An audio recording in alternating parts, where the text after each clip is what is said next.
somebody please tell me what kind of insane Kevlar, adamantium material MEIKO'S pantsu are made out of right now, because that scene where she gets strung up on the doorknob by her thong after Anzu comes in, dude, like, that shit was stretching tremendously, dude, and nobody can lie to me. Nobody can lie to me and say that they don't want to see this scene uncensored, because when I saw that shit in the manga, I was like, yo, what is happening right now? I'm surprised that shit didn't break sooner. MEIKO. That Anzu nip slips out of this episode are things that I heavily want to see uncensored right now, but it's all good. I've seen them before. Prison School Greatness continues, episode 8. Can anybody tell me, can anybody truly find another M that it goes harder than Andre? Like, just real talk, really quickly.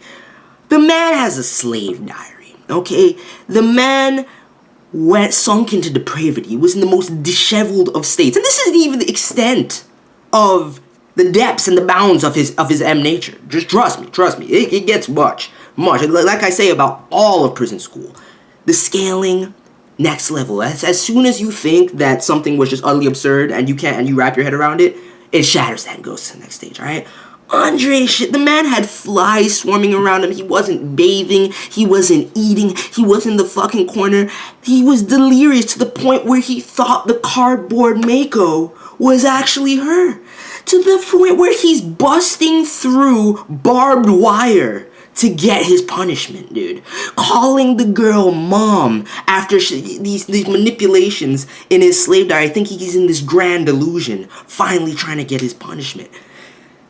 Seemingly, with this episode, DTO, the operation is a success. The boys have their expulsion pending. Granted, they're not going to go out without a fight. And here's the thing about the tactics and the back and forth and the pacing and, the kind of suspenseful nature of Prison School, coupled with that god-tier fan service and the amazing, incredible comedy. The thing about it is, and I always say this, I've said it, I did my climax streams and everything like that, Prison School to me is the ecchi Death Note. Just straight up.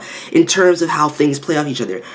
Fucking my boy Kiyoshi is not gonna give up. You have them united once again under the banner of, first of all, fuckboy Shingo. Okay, fuckboy Shingo.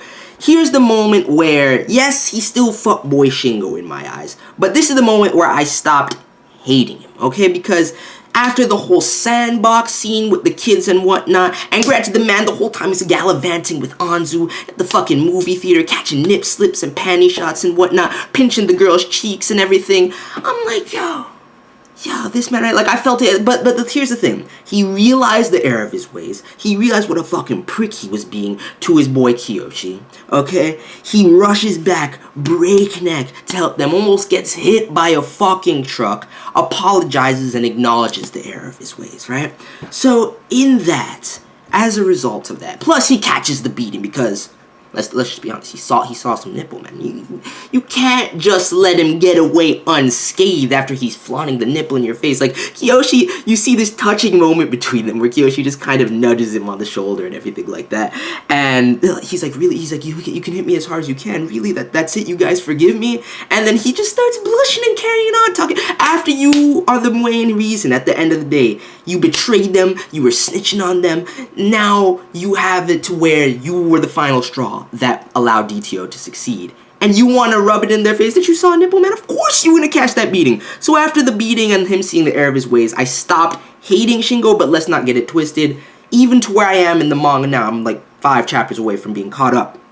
Shingo is still my least favorite of the boys. So that's just that. And he does some questionable shit in the future. But I digress. This episode, the pacing, beautiful once again, the comedy. I just need, at this point, I'm fiending. I'm a little thirsty, I'm not gonna lie. I'm a little thirsty. I'm fiending for some of the scenes uncensored because before the earlier episodes, when I, was watching them, I had still had the manga chapters fresh in my mind because I had just read them. So it wasn't too much for me. I would just hinge on seeing, the voice acting and the comedy, which is still carrying on well for me. And, the cinematography and everything they're doing with J.C.Staff is doing this adaptation from the color palettes I haven't talked about in a while, but the formal aspects of this series are beautiful.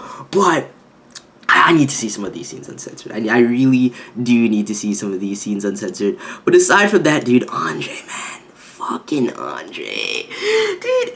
I just want you to find me an M that's even close to this man's level right now. Like, I just don't see it. I really don't fucking see it, okay? And then, talking about, you know, the girls in this episode, fucking Chio trying her best to help Kiyoshi out to the very end and the rest of the boys. That's why you gotta love it. That's why she's still, you know, number 3 spot right now for me in terms of best girl rankings. But all I can say is I can see the pacing right now. And with this episode, we get another 7 chapters adapted. We're currently, you know, around chapter 55, I believe, 54. And with that, I can see the ending. I can see where this cour is going to end up. And I'm telling you guys, it's going to be fucking epic. All I can say is get ready for the truth of As and Medusa. Okay? Get ready for the bang. That's all I can say. That's all I can fucking say. Not really getting much shine in this episode, but that's neither here nor there. This episode really, you know, centered around the boys and the DTO arc finally kind of coming off without a hitch. Not the arc, but the operation coming off without a hitch and everything like that. So the boys aren't just gonna lay down and let this happen. You can already see that Kiyoshi's thinking about this time where he saw DTO in the past and whatnot. And shit's about to go in. This is where you're gonna start to see the tactics of prison school with the ecchi fucking fan service just pick up. It's this weird amalgamation that I love so much about this series, and that makes it so fucking awesome in line with the comedy. So that's pretty much it. I want to talk about where exactly I see us ending, but I don't want to spoil anything for anime only, so if you want to stop now, I mean, this is going to be a brief 2 seconds. I'm going to try and keep it worded vaguely, but yeah, if you don't want to be spoiled, leave now. So basically, if we're going to continue around this 7-chapter pacing and everything like that, you know, 5 to 7 chapters, you know, the least we've had in any episode is 5, the most we've had is 8. I would say that we're definitely going to get to the finale of the DTO arc for sure. We're definitely passing that. We're going to see the Asma speech. I don't think it's going to be next week, but I think it's going to be the following episode. And we're going to see the Medusa greatness and the inception of Medusa and Hana x Kiyoshi. So we're going to see that go down for sure. And we're going to see the resolution of the DTO arc and them escaping. And then after that, we're definitely going to get the introduction of the student council, and then they'll probably leave the cour on a cliffhanger with the student council's introduction in some way. And if that happens, there's hope for that second cour at some point, dude, which I would really love, especially if the BDs are amazing, get that uncensored, and they sell well. I could definitely see us getting a second cour, especially with how popular Prison School the manga is. So that's pretty much it. In terms of last climax stream, because some people have been asking me, it's been a little while since I've done the climax stream. I'm going to do the final climax stream sometime in the next, like, 4 days, give or take. So, probably, earliest I'll do it is tomorrow night, Saturday night, and the latest that, you know, that it'll be done by is probably, like, Tuesday evening or something like that. I want to do it before MGS5 comes up because I don't want anything else really to distract me from Phantom Pain. So most likely it's going to be either tomorrow night or Monday night, maybe Sunday night, we'll see. But the final climax stream is coming this weekend. Look out for that. I'll update you guys, and I'll be caught up, and then we can move on to something else. I think I want to use that kind of formula for another manga, and I'm thinking about, you know, Me and the Devil Blues. So anyway, that's pretty, and also, you know, made by Akira Hiramoto. So anyway, let me know your thoughts on this episode, and I'm out. Peace.